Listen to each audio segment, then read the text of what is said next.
नमस्कार विद्यार्थी मित्रांनो, मी doctor SR Shelke, department of commerce, Mahatma Gandhi महाविद्यालय, Ahmadpur.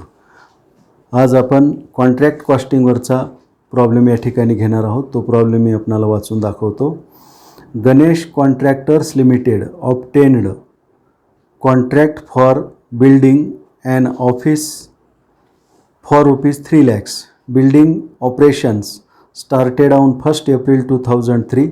At the end of the financial year, that is 31st March 2004, the company received from the contractee a sum of ₹1,20,000, being 80% of the amount on work certified.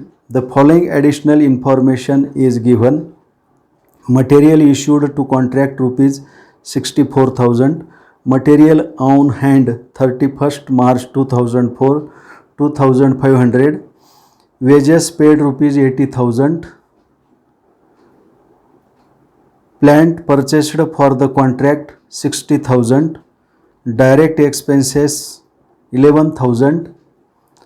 Overhead allocated to the contract 5,500. Work uncertified at cost ₹25,000. Plant to be depreciated at 10%. Material lost at site ₹3,000. Wages accrued and due ₹2,000. Material returned to store ₹3,000.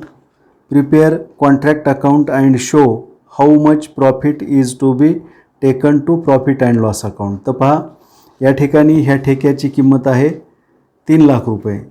Office building बांधण्याचा हा ठेका Ganesh contractor limited यांना मिळालेला आहे आणि काम सुरू झालेलं आहे 1 एप्रिल 2003ला आणि वर्ष संपते 31 मार्च 2004ला. म्हणजे ठेका संपलेला नाही, परंतु वर्षाच्या शेवटी लेखे बंद करावे लागतात. ती तारीख आहे 31 मार्च 2004 आणि वर्षाच्या शेवटी कंपनीला ₹1,20,000 प्राप्त झालेले आहेत. Cash received ₹1,20,000.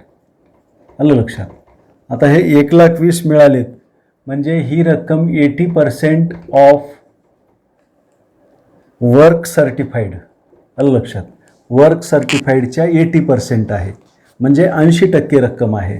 80% तेव्हा 1,20,000. तर 100% तेव्हा किती? हे 100 भागिले 80 गुणिले 1,20,000 बरोबर आहे. हा शून्य गेला, हा शून्य गेला. 8 1 8, 8 2 10, 20 उरले. 8 2 16, सॉरी या ठिकाणी 8 1 8, 4 उरले 40, 8 5 40 म्हणजे हे 15,000. 15 10 म्हणजे 1,50,000चं त्या ठिकाणी काय आहे? वर्क सर्टिफाईड आहे. आलं लक्षात. 1,50,000चं वर्क सर्टिफाईड आहे. तर अशा पद्धतीने हे वर्क सर्टिफाईड म्हणजे निम्मा ठेका या ठिकाणी पूर्ण झालेला आहे. कॉन्ट्रॅक्ट प्राईस किती आहे? कॉन्ट्रॅक्ट प्राईस ही ₹3,00,000 आहे. आलं लक्षात. ₹3 lakhs आणि 3,00,000च्या म्हणजे 1,50,000चं वर्क 1,50,000चं वर्क सर्टिफाईड आहे म्हणजे ठेका निम्मा पूर्ण झालेला आहे. 1/2 कॉन्ट्रॅक्ट कंप्लीटेड. तर अशा परिस्थितीमध्ये आपणाला ह्या ठिकाणी प्रॉब्लेमचं सोल्युशन करायचं आहे. तर पहा, प्रॉब्लेममधले एक एक आयटम मी आता या ठिकाणी घेतो. Material issued to contract to material issued 64,000. 64,000चं या ठिकाणी मटेरियल वापरलेलं आहे. त्यानंतर मटेरियल ऑन हँड दिलेलं आहे. पहा, तर या ठिकाणी घ्या बाय मटेरियल ऑन हँड म्हणजे 31/3/2004ला ₹2,500चं मटेरियल शिल्लक राहिलेलं आहे. ते क्रेडिट साईडला दाखवा. त्यानंतर wages paid to wages paid किती आहे एकूण आजच्या कॉलममध्ये लिहा 80,000 यामध्ये प्लस करा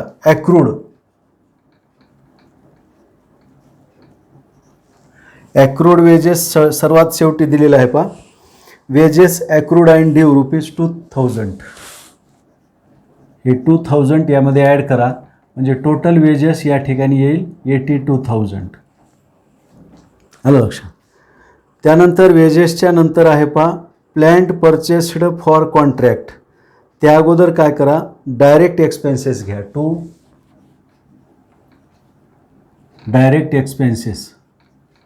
डायरेक्ट एक्सपेन्सेस किती आहेत 11,000 डायरेक्ट एक्सपेन्सेस 11,000. त्यानंतर plant purchased for the contract to plant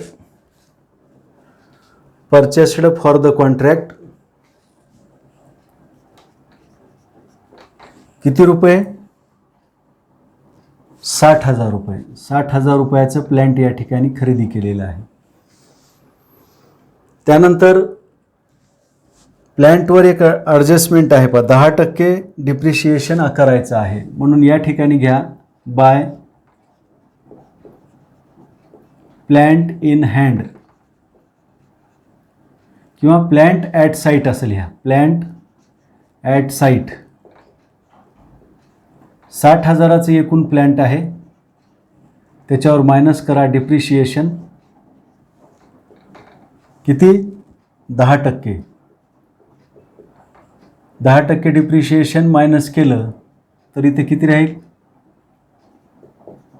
60,000च्या 10% म्हणजे 6,000 तर किती प्लॅन्ट शिल्लक राहील 54,000 रुपयाचं प्लॅन्ट त्या ठिकाणी साईटवर आहे प्लॅन्ट ॲट साईट 54,000. त्यानंतर पुढं दिलेलं आहे पहा प्लॅन्ट परचेस डायरेक्ट एक्सपेन्सेस झालं overhead allocated to the contract 5,500 to overhead allocated 5,500. त्यानंतर ओव्हरहेडच्या नंतर work certified at cost work uncertified at cost दिलेलं आहे. त्यानंतर material at site by material at site material at site आहे पहा 3,000 रुपये मटेरियल ॲट साईट 3,000 रुपये. त्यानंतर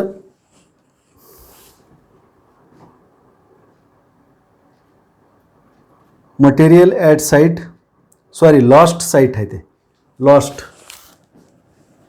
मटेरियल लॉस्ट ॲट साईट असं आहे ते.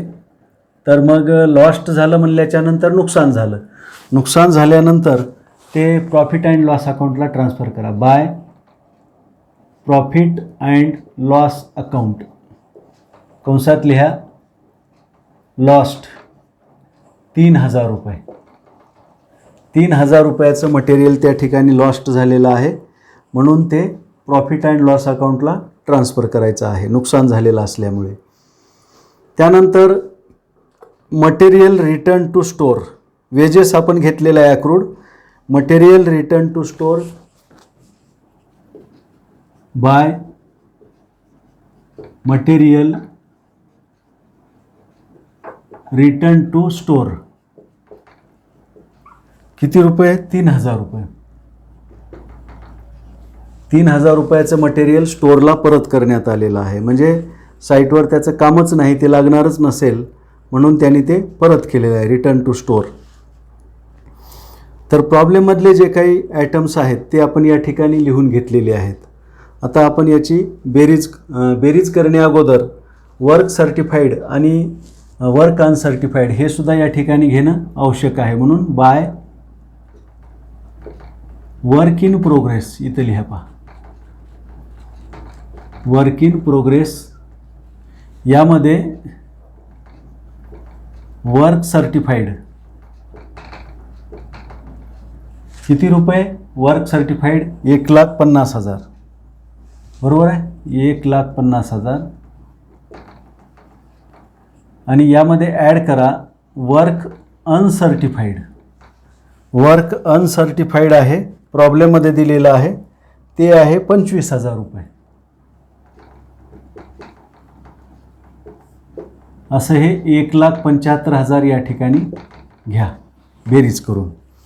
तर पहा एकूण जे वर्क झालेलं आहे या ठिकाणी ते आहे 1,75,000चं, परंतु त्यापैकी 25,000चं वर्क हे अनसर्टिफाईड आहे, म्हणजे त्याचं प्रमाणपत्र मिळालेलं नाही. 1,50,000चं जे काम झालेलं आहे त्याबद्दलचं आपणाला सर्टिफिकेट मिळालेलं आहे, ते काम पूर्ण झालेलं आहे, त्याबद्दलचं सर्टिफिकेट पण आपणाला या ठिकाणी उपलब्ध आहे. तर अशा पद्धतीने ह्या ठेका लेख्यावर ज्या काही नोंदी होतात त्या नोंदी आपण या ठिकाणी केलेल्या आहेत. आता यांच्या बेरजा करा.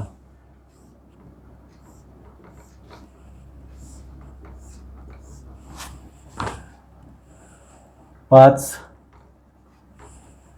4 आणि 2 6, 6 आणि 3 9, 3 12 आणि 5 17ला 7, हातचाला 1 6, 7 आणि 7 13ला 3, हातचाला 1 2,37,500, 2,37,500. तर आता या ठिकाणी येणारा प्रॉफिट किती आहे ते आपल्याला काढायचं आहे. तर पहा